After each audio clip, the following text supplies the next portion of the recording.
Salut, alors dans cette nouvelle vidéo, je vais vous présenter un moteur. Mais avant toute chose, je vous invite à vous abonner à la chaîne et à cliquer sur la petite cloche pour ne rien manquer. Alors ce moteur Pico, c'est une pièce rare. Je l'ai récupéré chez un fournisseur local parce qu'il y avait des super promos. Et j'en ai bien évidemment profité.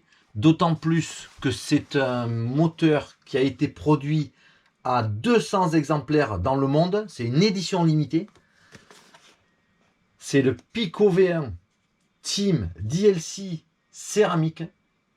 Team Robert Battle édition.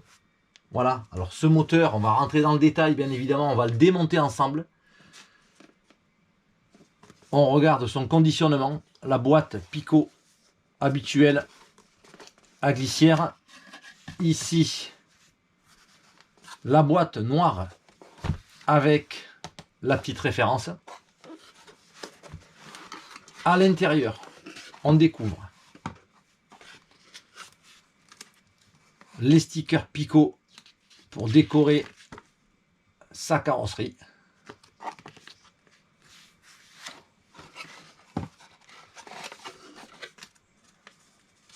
Ici, une recommandation sur la position du boisseau de carburateur. C'est un petit additif, c'est pas habituel. Et ici, il préconise évidemment que quand le boisseau est ouvert, il y ait l'orifice totalement ouvert ici et pas obturé.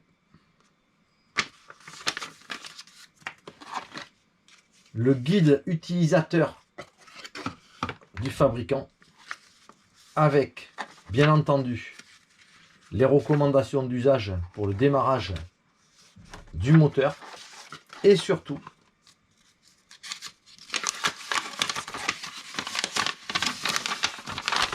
une nomenclature détaillée de ce moteur Pico, le 9553 Pico V1.21 Team Battle Edition. Alors on a l'éclaté du carburateur avec les références de toutes les pièces bien sûr, ainsi que le moteur, culasse, insert, joint, chemise, piston, bielle, tous les joints, le carter, les roulements, le bouchon de carter, le vilebrequin. On a absolument toutes les pièces pour se réassortir si besoin. Venons-en maintenant au contenu de la boîte. Sous sachet plastique, le moteur.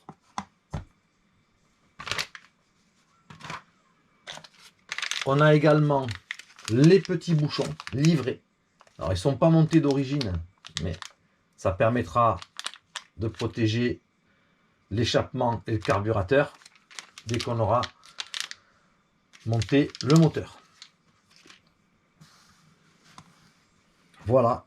Alors, de premier abord, on a une pièce absolument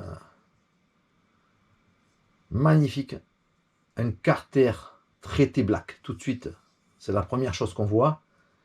Pico made in Italy. Et surtout, ici, on voit numéro 84 sur 200. Donc c'est un moteur, on va dire, édition limited collector. Voilà, alors cette culasse, c'est une culasse 9 ailettes. Ventilée, tout est ajouré à l'intérieur.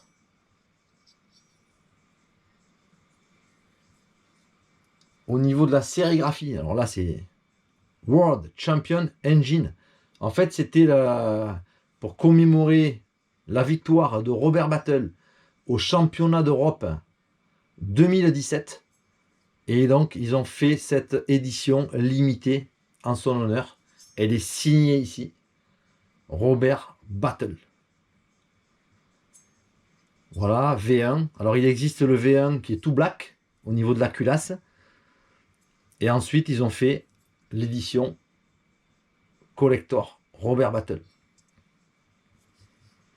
Alors, on va rentrer en détail, on va le démonter ensemble.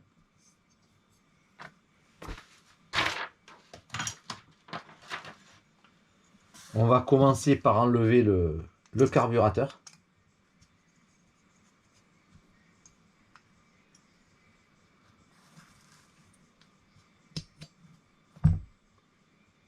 Alors, on a une embase métal, corps plastique.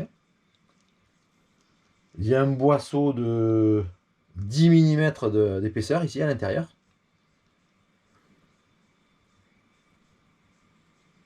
Voilà, un joint classique ici, un joint torique à l'embase. Et réglage de la reprise. Et on a ici une contre-reprise. Et il est livré avec une buse aluminium de 8. Voilà pour le carburateur.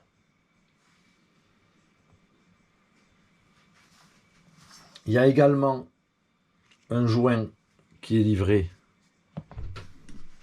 d'origine. On a aussi le cône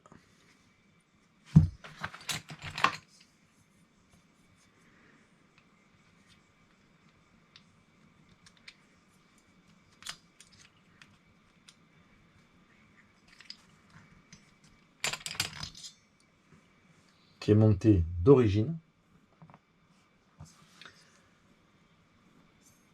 Ce qu'on peut voir tout de suite également, c'est la sortie d'échappement qui est légèrement inclinée vers le bas.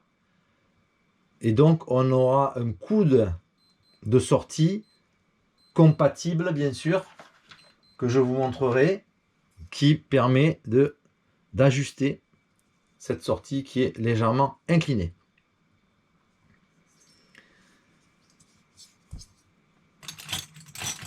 Alors, on va dévisser la culasse, on va sortir la bougie d'abord.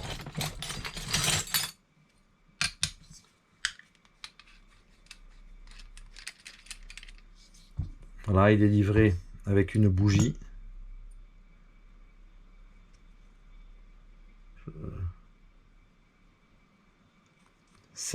Je vois 5 dessus, donc c'est un numéro 5. Turbo évidemment, parce qu'il y aura un insert turbo à l'intérieur. Alors on va démonter la culasse.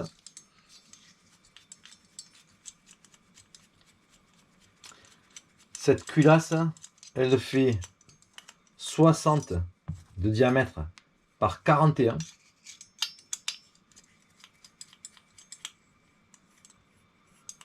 Et elle pèse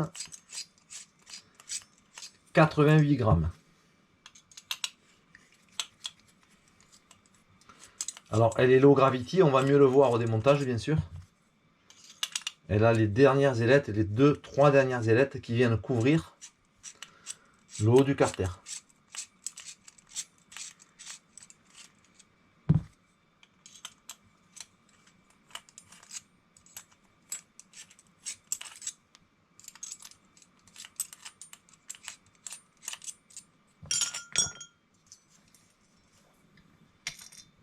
Alors ça se démonte là, très facilement.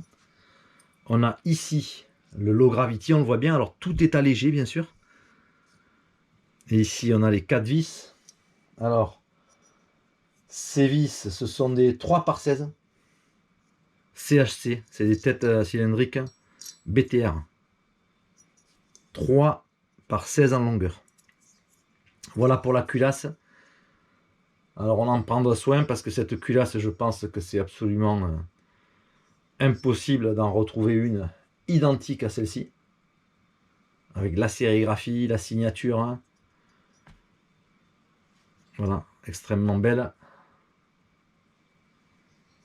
Voilà, posée ici.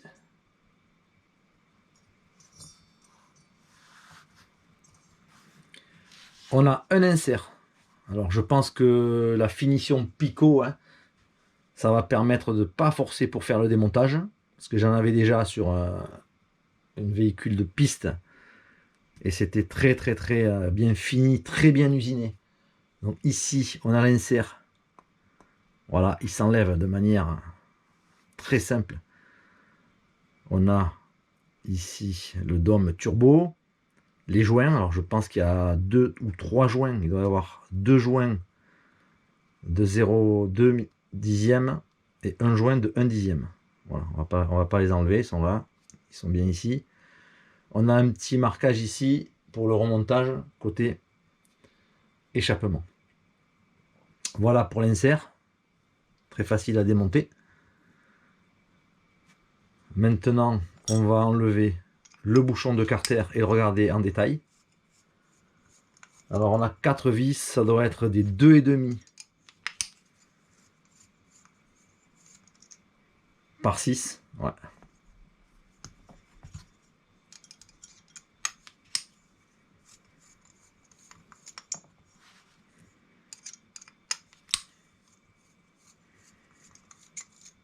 Là, on prendra garde de remonter bien sûr le piston pour sortir le bouchon. Il suffit de pivoter. Alors c'est pareil, on sent qu'il y a le joint torique qui le maintient, mais l'usinage est absolument parfait.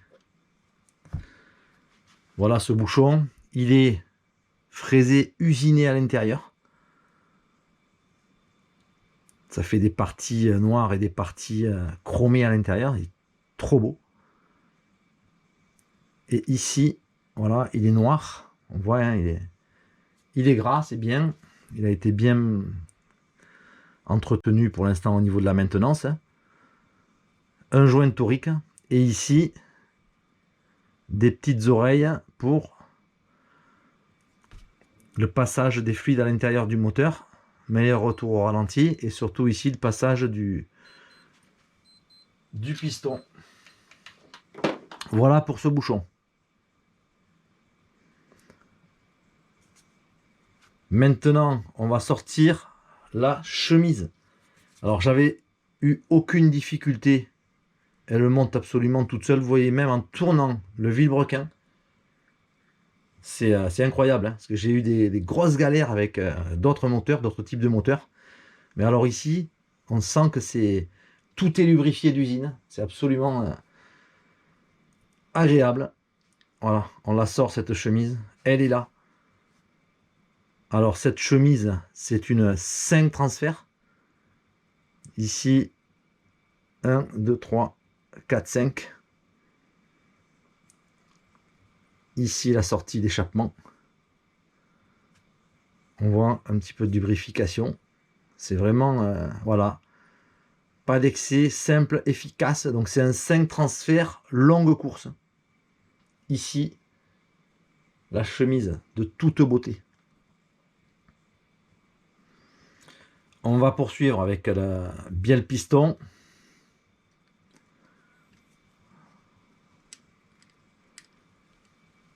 Voilà, ça part tout seul, absolument. Il n'y a pas à forcer. Ici, bielle type couteau, biseauté.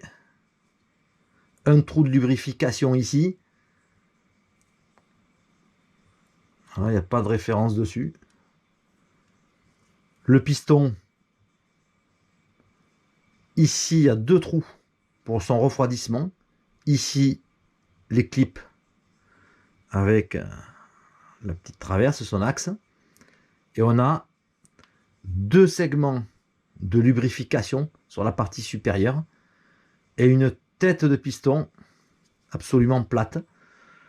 Il y a certains modèles qui sont incurvés aujourd'hui, mais celui-là, il est plat. Voilà, bien le piston. Un petit peu de jeu latéral, mais très peu, hein, juste ce qu'il faut.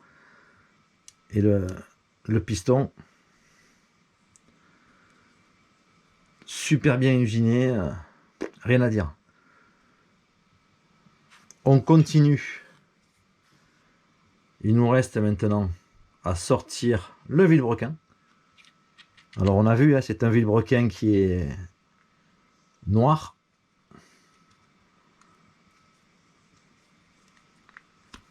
Là j'ai un petit peu plus de mal.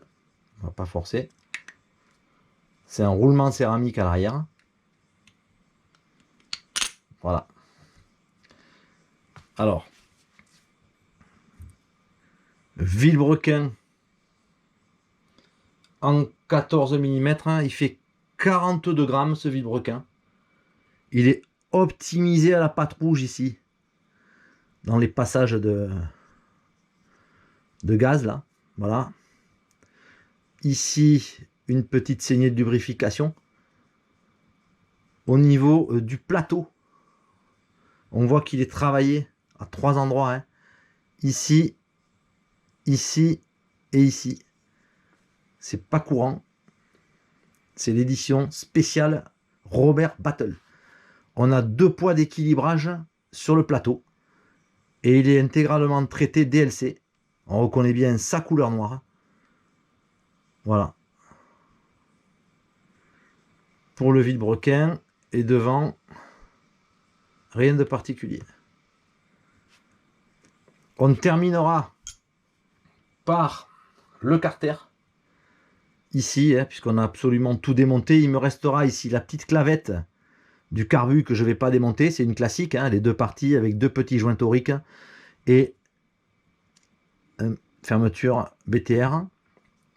Sur ce carter, on voit ici une petite oreille pour fixer les petits ressorts, pour tenir la ligne d'échappement. Donc on pourra mettre un petit ressort et un grand qui fait le tour, pour sécuriser l'installation lorsqu'on le montera sur la voiture. À l'avant, on a un roulement type japonais, acier hein, évidemment, haute vitesse acier.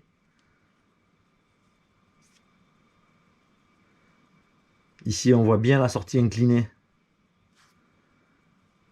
Et à l'intérieur, on a un roulement céramique. Et on voit très très bien l'intérieur du moteur. L'usinage est absolument sublime.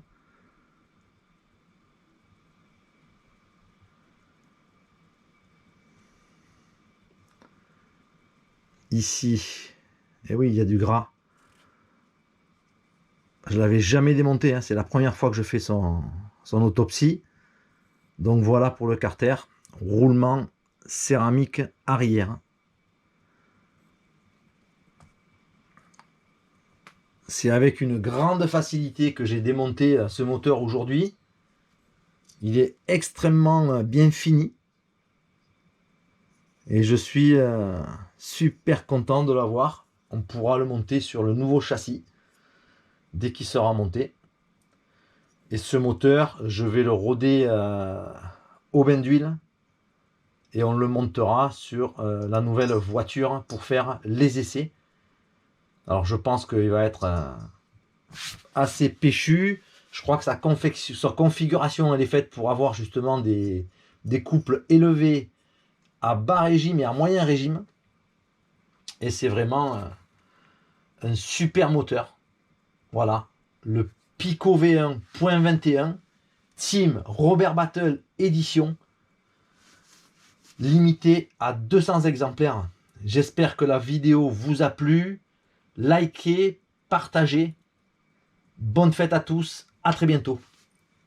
Ciao.